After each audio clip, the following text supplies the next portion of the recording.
Vamos abrir a Bíblia em São Mateus, capítulo 1.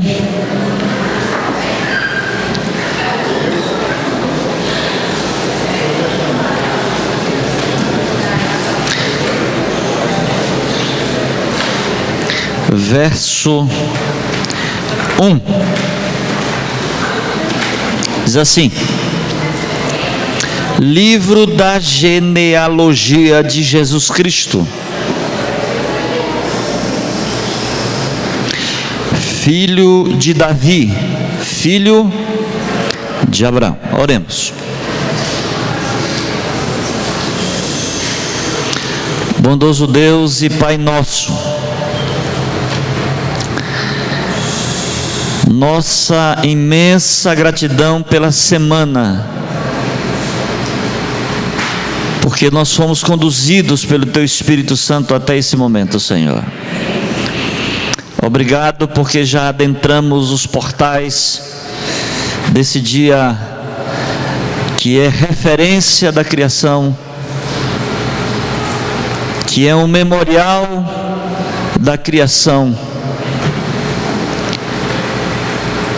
E Te agradecemos por estarmos em tão boas circunstâncias, nesta ambiência agradável, a Tua igreja, casa de oração de todos os povos, como disse o próprio Jesus.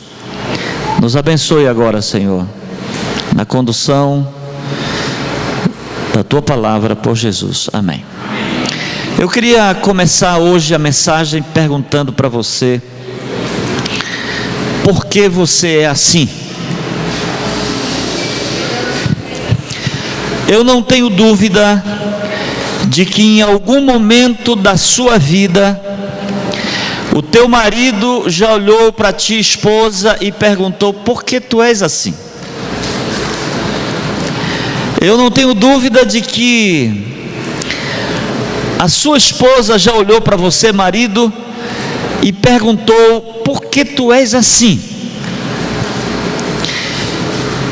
Namorado, eu já sei que você fez essa pergunta para sua namorada e vice-versa.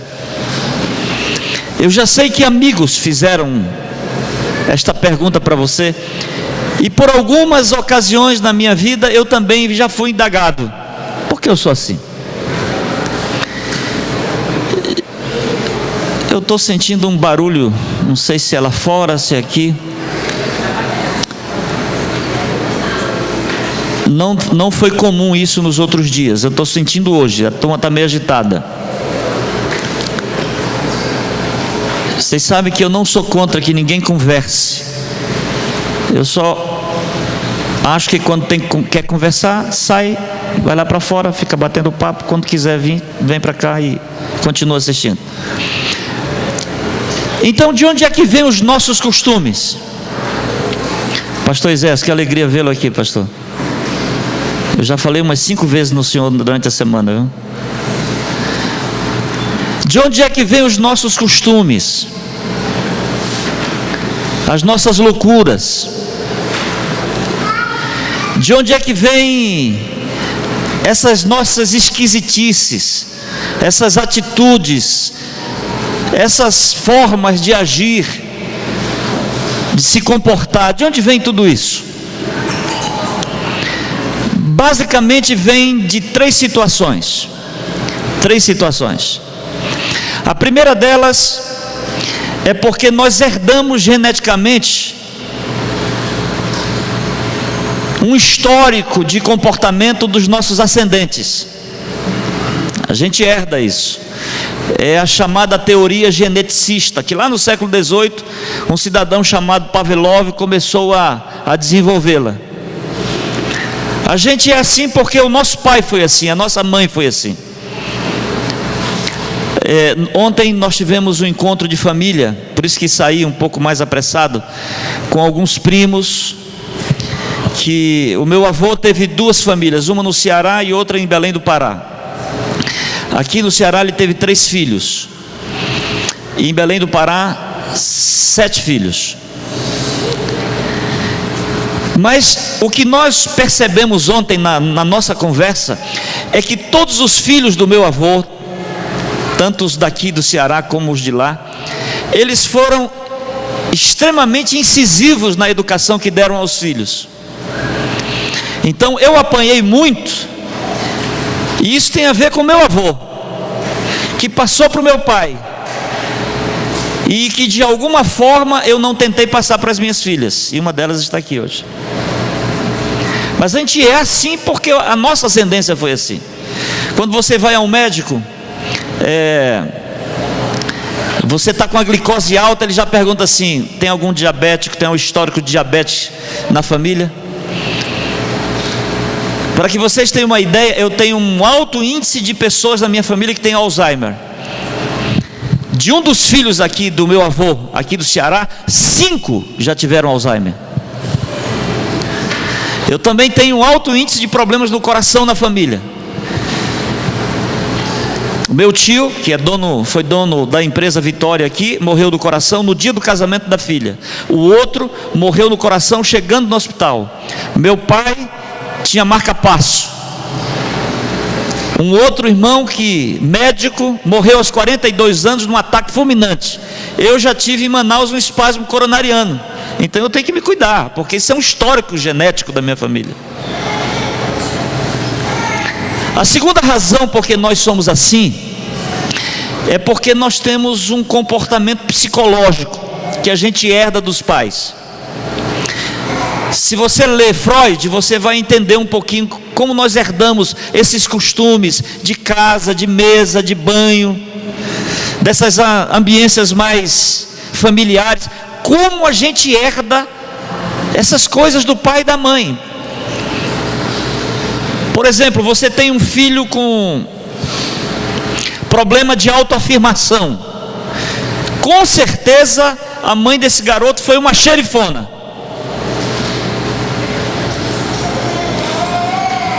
É mulher, mas adotou como estilo de vida o cangaço. Nesses ambientes doentes, onde o pai não tem moralidade afirmada, que para fazer qualquer coisa tem que ter autorização da esposa, até para cruzar a perna na sala, no sofá da sala, com certeza os filhos vão herdar e vão ter algum tipo de situação que herdou dos pais. Essa é a nossa herança psicológica, desenvolvida por Freud. Os psicólogos que estão aqui sabem disso. Mas nós temos uma outra situação que nos empurra também para a gente ser como a gente é. Tem a ver com a nossa herança sociológica, com a escola que você estudou, com o ambiente que você frequentou na sua infância. E a gente tem muito disso. Por exemplo, tem gente que viveu no interior, saiu do interior, mas o interior não saiu dele, que traz costumes assim impressionantes da comunidade, da vida que levava. Então é por isso que a gente é assim. Eu li esse verso da genealogia de Jesus. Eu não vou tratar aqui da genealogia de Jesus, eu só quero fazer uma referência, porque eu quero ir lá para 1 Coríntios tratar de um outro assunto. Mas vejam, se você der uma olhada na genealogia de Jesus, o que tinha de gente nocega, carga torta, complicada.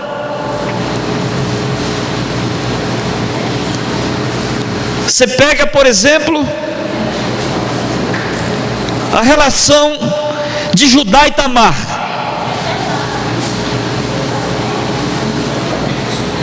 Para que exemplificar uma relação mais doentia do que esta? Abraão, mentiroso, Davi, adúltero, assassino. Você vê aqui, você encontra Raabe rodava bolsinha nas esquinas de Jericó, sem moralidade nenhuma afirmada. Aí de repente nasce Maria, que se torna um lírio de beleza humana.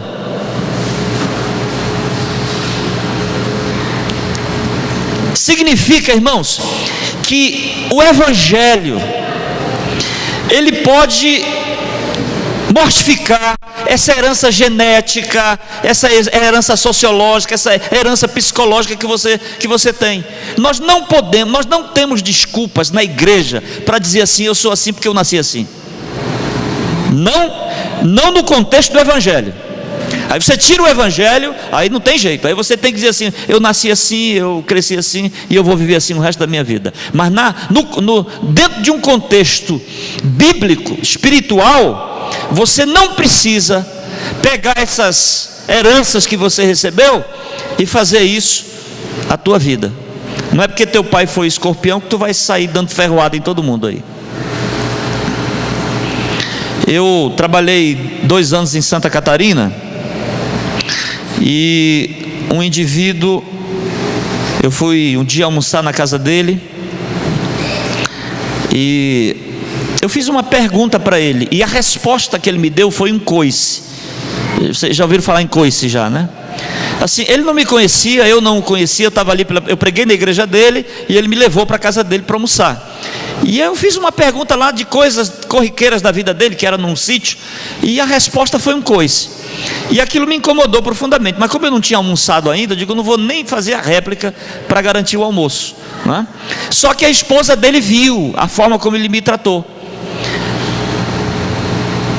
Ali depois do almoço, a esposa me chamou num cantinho e disse assim: pastor, você ficou chateada com meu esposo? Eu disse: irmã, chateada não, mas que ele foi muito duro comigo, foi. Não tinha necessidade de ter sido assim. Antes de eu sair, eu acho que ela falou para ele que eu tinha ficado triste com a reação dele. Ele me procurou, aí disse assim: pastor, o senhor ficou meio chateado aí com a resposta que eu lhe dei? Eu disse: irmão, olha, no mínimo foi um pouco estranha, né? Eu estranhei a forma como o senhor me respondeu, eu lhe tratei com tanta gentileza e tal. Aí ele disse assim: pastor, não ligue não, eu vou lhe explicar por quê. Eu tenho uma ascendência germânica, o meu avô era alemão, então nós alemães somos assim. Então eu sou assim meio grossão porque eu sou alemão. Eu já tinha almoçado. Aí eu disse para ele: olha, irmão, eu vou lhe dizer uma coisa. O senhor pode ter nascido na Alemanha, em qualquer lugar do mundo, mas qualquer pessoa que é batizada em nome do Pai, do Filho e do Espírito Santo não pode dizer que continua sendo o que era. Você tem que olhar para o passado e dizer assim: em nome de Jesus eu não sou mais o que eu era. E tem que olhar para o futuro e dizer assim: eu não serei aquilo que eu sou. Já ouviram falar na síndrome de Gabriela Cravo Canela? Eu nasci assim, cresci assim, vivi. Tem que ter um complemento aí, e vou para o inferno assim. Porque você não tem necessidade de continuar sendo o que você sempre foi. Abra a Bíblia lá em 1 Coríntios, eu vou dar aqui 3 conselhos para a gente sair dibrando esses costumes, esse temperamento maldito que a gente tem, e a gente começar a viver dentro de uma perspectiva diferente, diferenciada. Ok? Vamos lá. 1 Coríntios capítulo 13. Nós precisamos ter 3 conceitos a respeito dos nossos comportamentos. 3 conceitos. Eu gostaria de trabalhar um pouquinho aqui rapidamente com vocês esses 3 conceitos. Primeiro, Paulo vem definindo aqui o que é o amor. Aí a gente dá uma olhada aqui na definição dele. O amor é paciente, benigno, não arde ciúme, não se ufana, não se jacta. Aí a gente fica imaginando que essas coisas é para gente que vive lá em Saturno, não é? Porque eu duvido que haja aqui na igreja alguém que cumpra essa definição de amor de Paulo. Aí a gente se encontra numa situação complicada. Já que amar é isso, e eu não consigo, como é que fica a minha situação?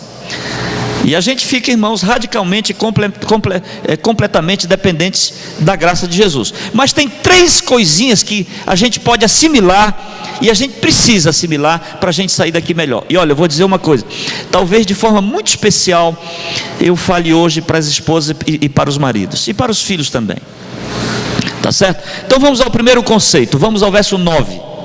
Verso 9, diz assim: porque em parte conhecemos e em parte profetizamos. Então veja aqui, olha, deixa a Bíblia um pouquinho aí, escuta. Nós não somos plenos, nós somos partes, nós somos parciais. Não, aqui na igreja, nesse momento, não tem uma pessoa perfeita. Perfeita no sentido conduta, porque nós somos perfeitos aos olhos de Jesus, porque Ele introjeta na gente a justiça dele. E quando Ele olha para a gente, Ele vê em todos nós a justiça dele, não a nossa. Aí nós somos perfeitos. Mas não há aqui nessa ambiência aqui ninguém perfeito. Todos nós somos parciais. Então, se nós somos parciais, o nosso nível de tolerância tem que ser muito grande. Porque vocês são namorados, vocês dois? Casados já? Então veja, você é parcial e ela é parcial. Então, se os dois são parciais, ninguém pode cobrar o outro num nível superior, já que nós somos iguais. Todos nós somos parciais. Não há perfeitos. Tem uma teoria rondando aí. Eu estou enfrentando esse problema lá na minha região, de algumas pessoas que dizem que quando nós adentrarmos ali Daniel capítulo 12, começar o tempo de angústia, a porta da graça se fecha, esse povo que não morreu, que vai passar pela grande tribulação, será perfeito. Isso é uma mentira. Inclusive dizendo que não serão mais pecadores, não cometerão mais nenhum tipo de pecado, e se equivocam, porque pecado é um ato, mas pecado é um estado. Ainda que você não cometa um tipo de pecado, você, por exemplo, vai cometer o pechá não, que é o pecado da rebeldia, mas o hamartia, que é essa coisa de errar o alvo, todos nós estaremos debaixo desse pecado. Nós não pecamos, nós não somos pecadores porque pecamos, nós pecamos porque somos pecadores. Então nosso nível de tolerância tem que ser grande. Perdoar, por exemplo, não há limite para perdoar. Por que Jesus disse para Pedro que tem que perdoar 70 vezes 7? Porque o mestre sabia que todos nós precisaríamos do perdão enquanto não passarmos por esse processo de glorificação. E alguns confundem santificação com glorificação, acham que santificação já é glorificação, e não é. Então perdoa. Irmãos, nós somos pecadores, nós somos defeituosos, olha, não dá para descrever a gente. Um dia, no dia 31 de dezembro, quando eu trabalhava lá em Marabá, o pastor Isés era o meu presidente lá. Um dia, no 31 de dezembro, eu digo, eu vou chamar minha esposa e vou conversar com ela aqui, e vou fazer um agradozinho para ela aqui agora. E aí eu coloquei ela assim na cama, já estava iniciando ali o ano novo, o pôr do sol. Eu disse assim, olha, eu queria que você me dissesse aonde é que eu tenho que melhorar como pastor, como pai e como esposo. Eu pensei que ela ia pensar, e depois de muito pensar, ela ia dizer assim, não, eu acho que você pode melhorar nesse ponto. Mas eu mal acabei de falar, ela começou uma lista enorme, a tal ponto de eu interrompê-la e dizer assim, não, mas agora eu vou falar também, agora eu vou dizer os seus defeitos também.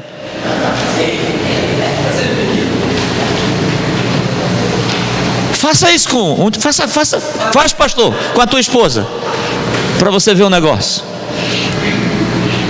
A lista que ela vai fazer, o que ele vai fazer. Porque nós somos defeituosos. Então nós somos parciais, nós não somos pleno. Um dia seremos, mas hoje não. É por isso que você tem que ter um pouco mais de tolerância com seu marido. É por isso que você tem que ser mais tolerante, esposa.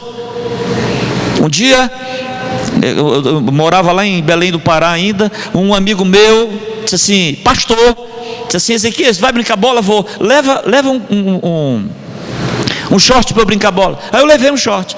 Quando terminou o jogo de futebol no sítio lá do Hospital Adventista, ele pegou o short sujo, vestiu a calça dele e me devolveu o short sujo. Eu digo, nada disso, me entregue limpo, leve para sua casa e lave. Ele disse, eu não posso chegar lá com um short, porque se a minha mulher souber que eu brinquei bola, vai ser uma briga terrível. Tem esposas que são intolerantes, desenervadas, irascíveis.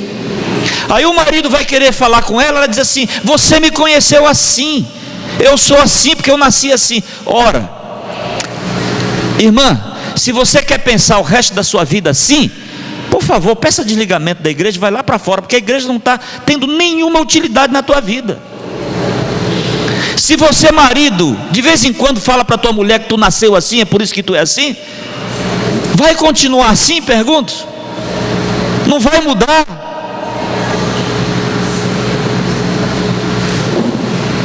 Então nós somos parciais, defeituosos. É por isso que a gente tem que ter misericórdia um do outro.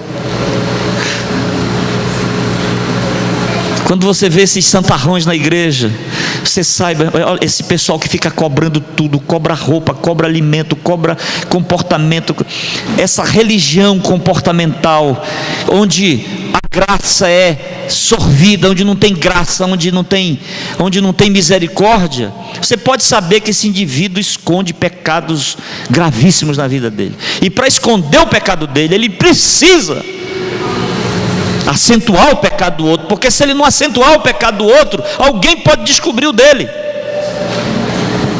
É por isso que ele faz isso.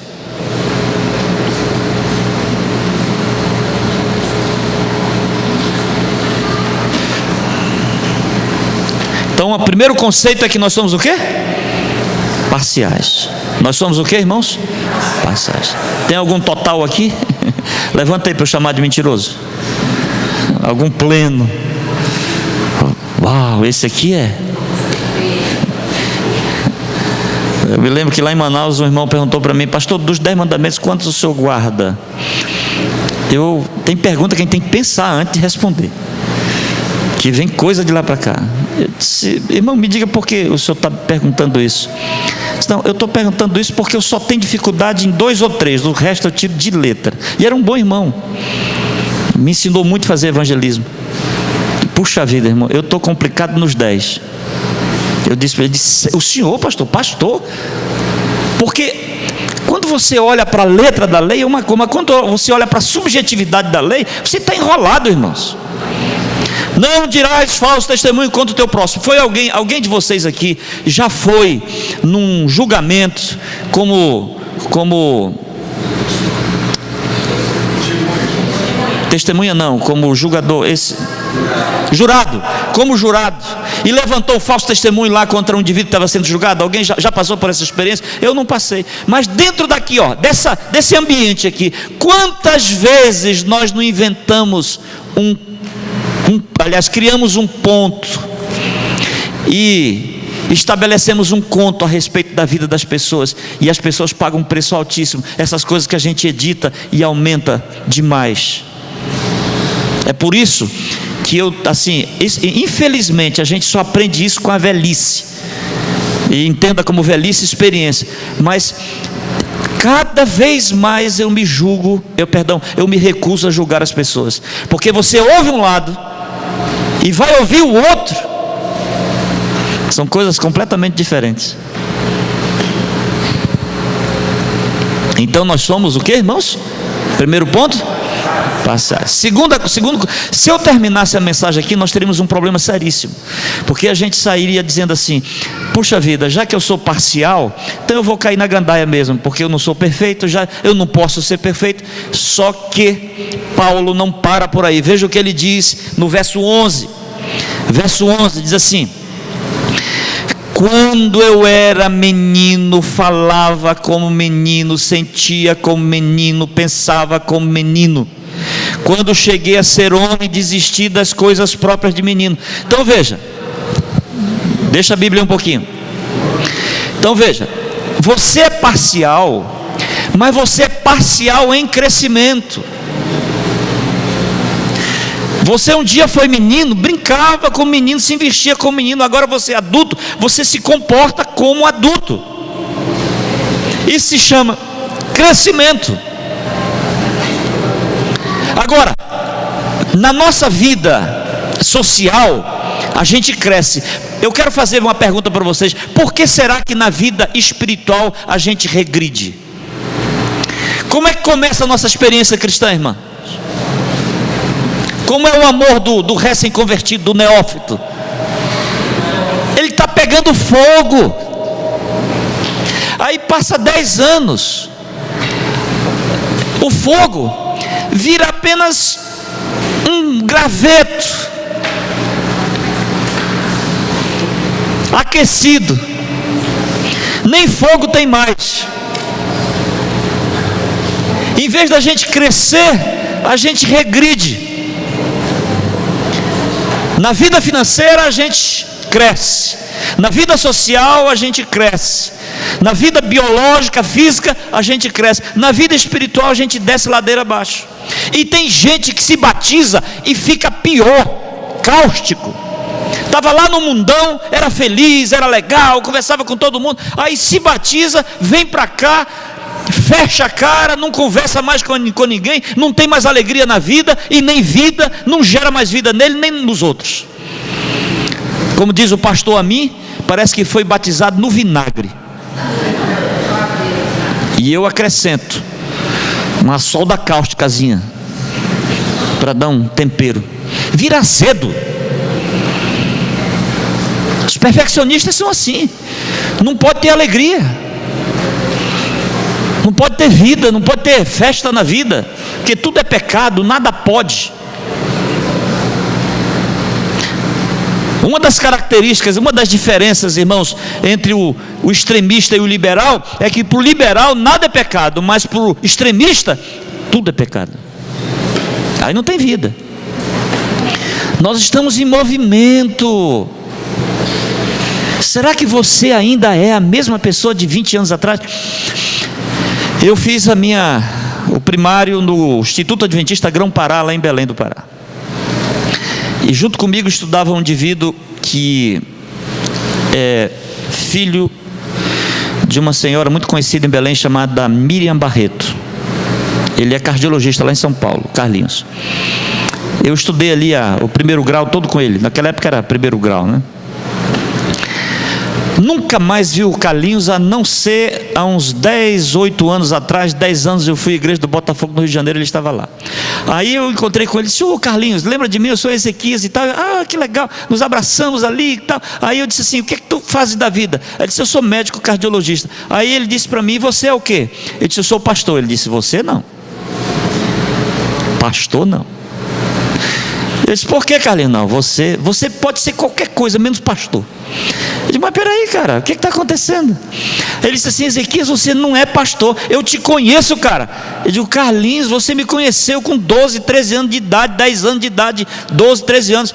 Você me conheceu, mas você não me conhece mais. Quer dizer, o que eu fui na minha infância, eu tenho que ser na minha adolescência, na minha vida adulta? Vocês sabem que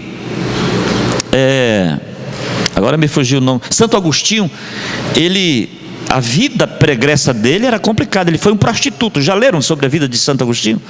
Ele foi um prostituto, e conta-se que um dia ele estava andando na rua, e uma das prostitutas que teve envolvimento com ele viu e começou a gritar: Agostinho, Agostinho. E ele não olhava, porque ele sabia quem era.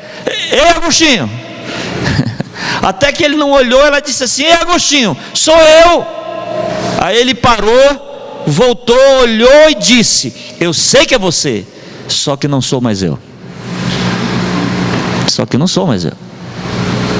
Quem é que você é? É o mesmo de 10, 15, 20 anos atrás? Irmãos, a gente tem que estar em movimento, em crescimento. E sabe, ninguém no mundo é melhor para avaliar se nós estamos crescendo do que esta mulher que um dia você casou com ela, ou esse marido que está do teu lado. De vez em quando a gente está visitando casais, a gente passa cada vergonha da mulher dizer assim para o marido: pastor, isso é o cão.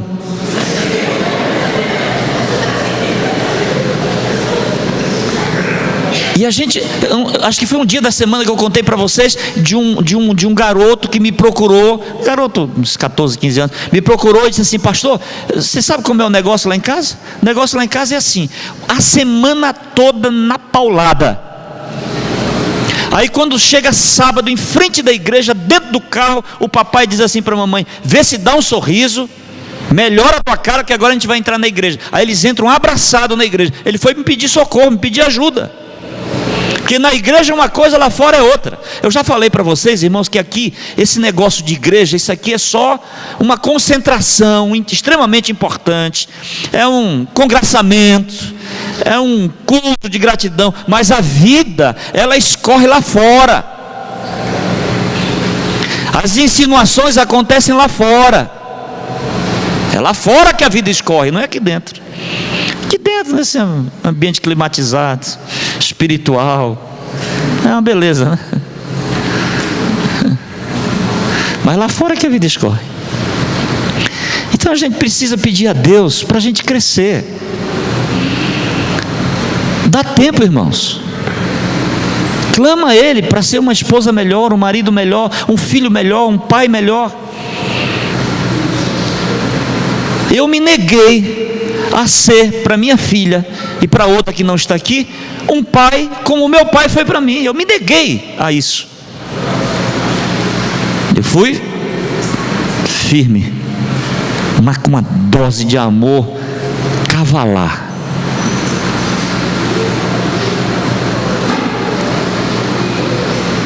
Não, meu pai me criou assim, então eu vou sentar o porrete nos meus filhos, porque eu aprendi assim.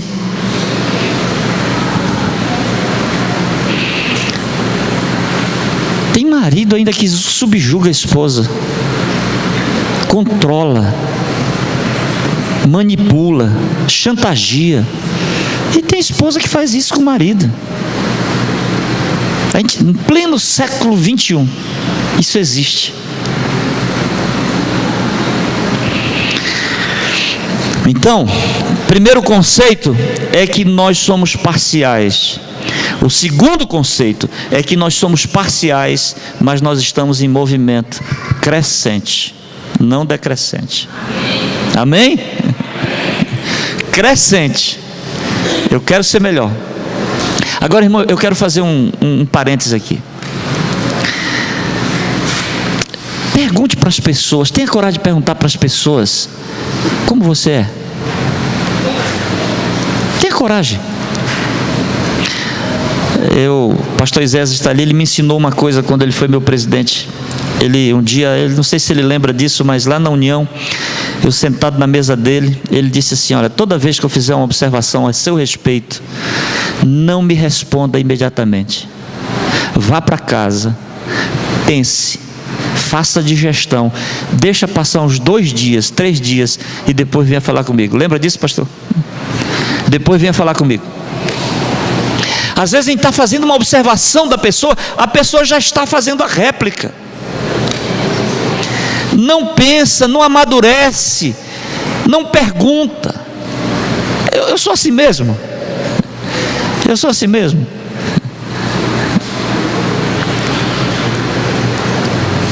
E sabe que terapia faz muito bem.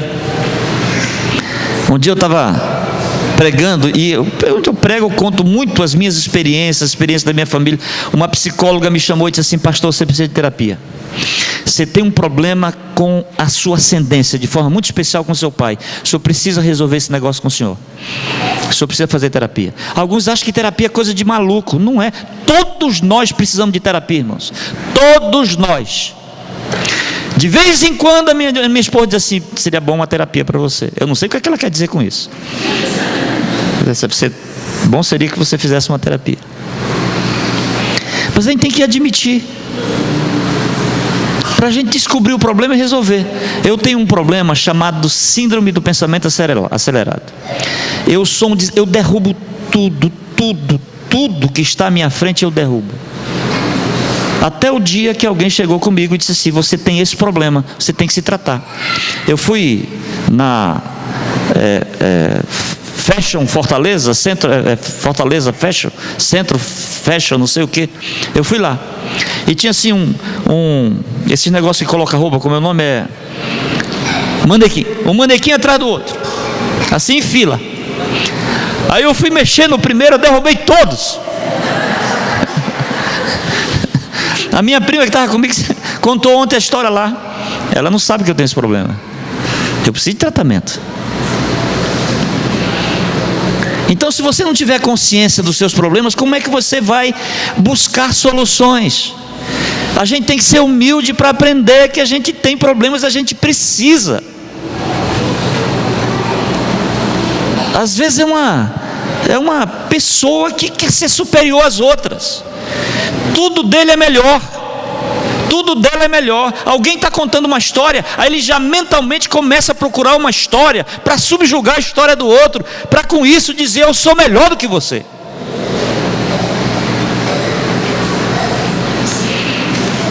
Trabalhou alguém comigo algum tempo atrás. Ele pregava e aí ele ia para a porta e começava a perguntar: e aí, gostou?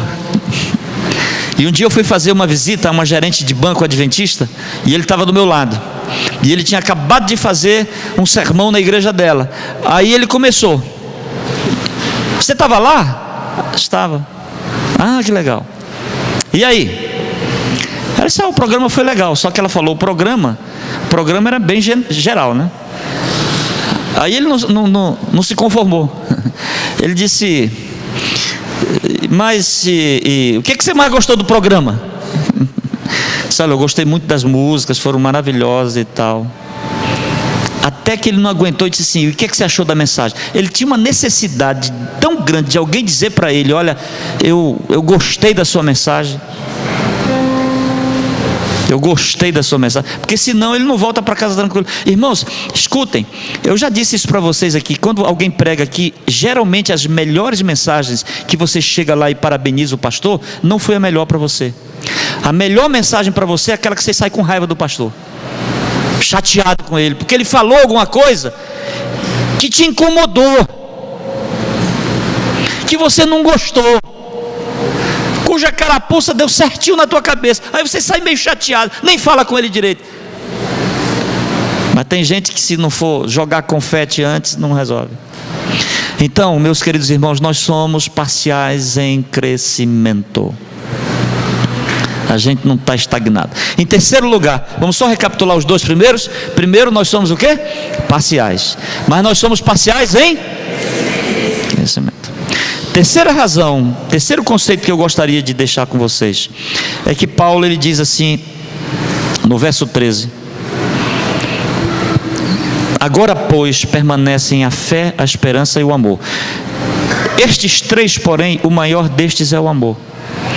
Então, além de nós sermos parciais em crescimento, nós fomos vocacionados para amar, e amar incondicionalmente. Amar, pulverizar amor, bondade, extrato de bondade, pulverizado na igreja, na comunidade, no pequeno grupo, na família. A gente tem que ser amor, tem que ter vocação para amar. E para amar, eu já disse para vocês que a gente tem que fazer duas coisas que são básicas do amor. Primeiro, você tem que dizer, tem que verbalizar.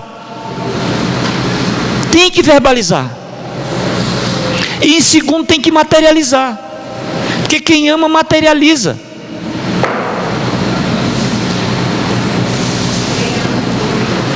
E faz com alegria. Nós estamos juntando reservas para ir para os Estados Unidos no final do ano. A gente vai em família. Mas hoje eu saí com a minha filha, ela foi lá na Fashion. A ideia não era comprar nada. Aí ela dizia assim: gostei disso. Aí eu dizia assim: compra. Gostei disso. Compra. Me deu um prejuizão danado hoje, irmão. Mas eu amo tanto essa menina, que isso faz parte da minha vida. Porque quem ama materializa. Mas quem ama também verbaliza. Fala que ama. É tão bom você dizer que ama. Já viram esses maridos que dizem assim: eu não vou te dizer porque tu já sabes? Mulher tem um problema, mulher precisa ouvir isso diuturnamente. A minha esposa, ela é professora e faz faculdade de psicologia. Ela estuda de manhã e leciona à tarde. À noite é o período que ela tem para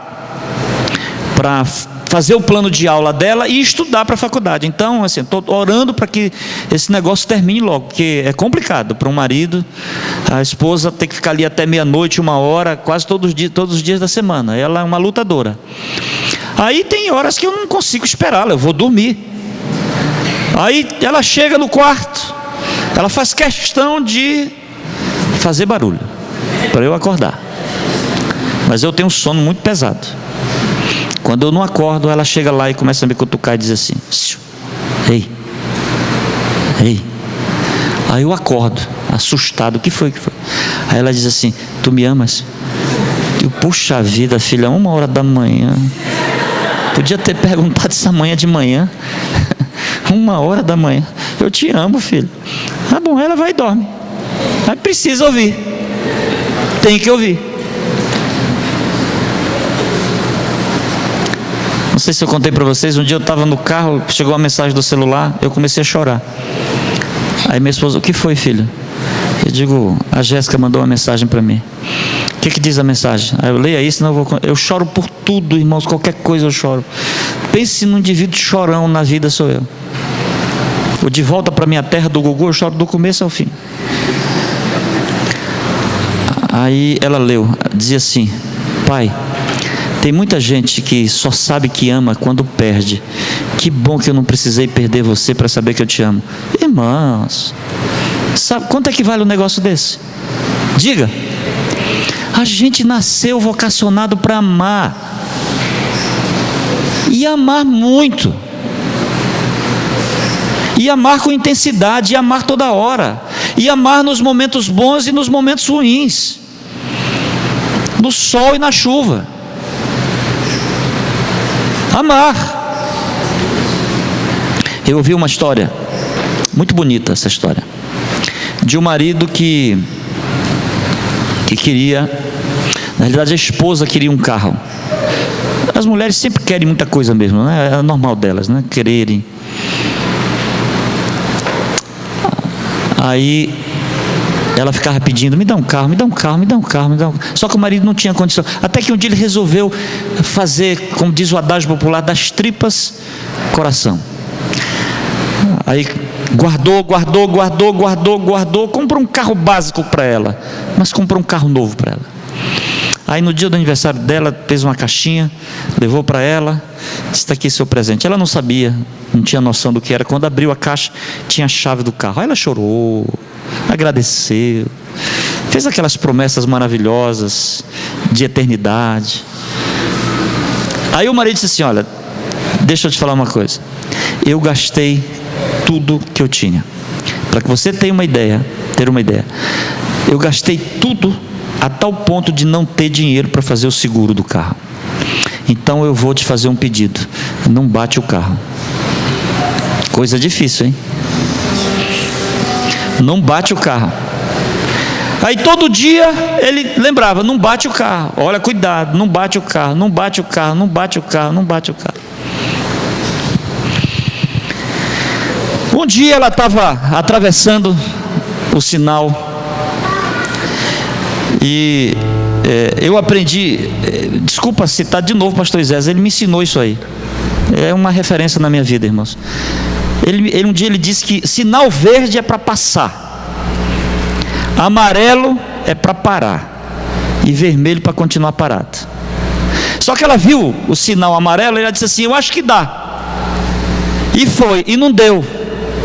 E bateu o carro. Ela não se machucou, mas o carro ficou bem danificado. E aí ela começou a chorar. De repente chegou um policial e disse assim: a senhora está bem? Estou bem. Então desça do carro. Aí ela desceu chorando. Aí o guarda disse assim: documento do veículo, por favor. Aí ela foi, rodeou, abriu a porta do outro lado, foi no porta-luva, tirou aquela carteirinha com documento. Quando ela puxou a carteirinha, ela viu que tinha um bilhete do esposo ali dentro. O bilhete dizia assim: não bata o carro. Mas o bilhete continuava. O bilhete continuava e dizia assim: todavia, querida, se um dia você bater o carro, lembre-se que é você que eu amo e não o carro. Não bata o carro, mas se um dia bater, saiba que eu amo você e não o carro. Vocês já viram que tem gente que ama, mas ama coisas? Personifica coisas e coisifica pessoas. Na igreja é assim. Vocês sabem que eu não gosto quando alguém dá microfone para a igreja. Um irmão se levanta assim: eu vou dar um microfone para a igreja. Eu não gosto disso. A gente aceita porque qualquer coisa é bem-vinda. Eu gosto que a pessoa oferte, seja pactuante e deixe a igreja comprar o que ela acha que tem que comprar. Porque quando o indivíduo dá, ele fica de olho no microfone dele. Se cai o microfone, diz assim: meu microfone. Não estão cuidando do meu microfone. Eu tinha um irmão em Manaus que ele deu todos os ventiladores e o som da igreja. Só que o som da igreja ele comprou sem autorização da comissão e depois queria receber da comissão. E eu disse: eu não vou pagar porque a comissão não autorizou, eu não lhe pedi para comprar o som. Eu era pastor do distrito de São José. Aí ele disse: é assim? Pois ele veio no domingo de manhã, tirou todos os ventiladores da igreja e o som da igreja levou embora. A gente ficou. E ele fundou uma igreja para ele, um indivíduo chamado Irmão Ouro, lá em Manaus, que está até hoje fora da igreja. Então, esses negócios aqui, o banco é para usar. O banco é para usar. E às vezes a gente é tão passional por coisas, né? Essa passionalidade. Eu me lembro que na igreja de Caxias, lá no Maranhão, uma igreja antiga. Aí foram reformar a igreja, mas o irmão queria que mantivesse na igreja os azulejos da igreja. Que ele amava os azulejos. Às vezes a gente se apega a coisas e nós não nos apegamos a pessoas. A gente tinha que sofrer por pessoas e não por coisas. Meu pai tinha um adágio que ele dizia assim: passarinho é para cantar, mulher para namorar e carro para andar. Eu só faço um adendo com relação a do meio, a mulher para namorar, a sua. A gente não pode se apegar às coisas, o templo. De vez em quando eu encontro gente dizendo: não, esse templo foi dedicado. Irmãos, desculpem a minha franqueza, eu acho que a gente tem que parar de dedicar templos e começar a dedicar pessoas. Em vez de dedicar as paredes, a gente tem que dedicar pessoas. Então, eu não sei como você é, mas eu sei como você pode se tornar se você se subjugar a Cristo. Você vai ser melhor cada vez mais. A isso chamamos de santificação. Por que esse processo não está acontecendo na igreja? Porque a gente está sendo o que a gente sempre foi. E ainda temos orgulho disso. Eu sou assim. Eu sou corajoso, eu sou macho. Eu sou corajoso. Comigo bateu, levou. Grande porcaria. Grande coisa. Pedro sempre foi o que ele era, até um dia em que ele resolveu deixar Cristo viver nele. Aí ele passou a ser outra pessoa. Tanto é que quando ele começa a escrever as epístolas dele, ele começa dizendo assim: Pedro, servo e apóstolo. O apostolado vem em segundo lugar. Se fosse anteriormente, ele diria: Pedro, apóstolo de Jesus. Não, agora ele diz assim: Pedro, servo e apóstolo de Jesus. Hoje à noite eu vim pedir para você deixar Deus mudar a sua vida, porque eu estou querendo todo dia que Ele mude a minha. Eu quero ser melhor pai, melhor esposo, melhor pastor, melhor amigo. Eu quero que Ele me use para eu ser melhor cada vez mais. Então seja sincero: Senhor, me muda. Você tem coragem de olhar para a pessoa do lado e dizer assim: eu queria tanto mudar. Você tem coragem de fazer isso? Faça isso. Diga, não fica olhando para mim não. Diga aí: eu queria tanto mudar. Eu sei que tem gente aqui que não está sendo sincera, mas eu vou orar para que isso aconteça, para que você seja cada vez melhor, sobre todos os pontos de vista. Que Deus vá mudando você, mudando, para a glória do nome dEle e para o seu crescimento especial. Que Deus nos abençoe a todos. Amém.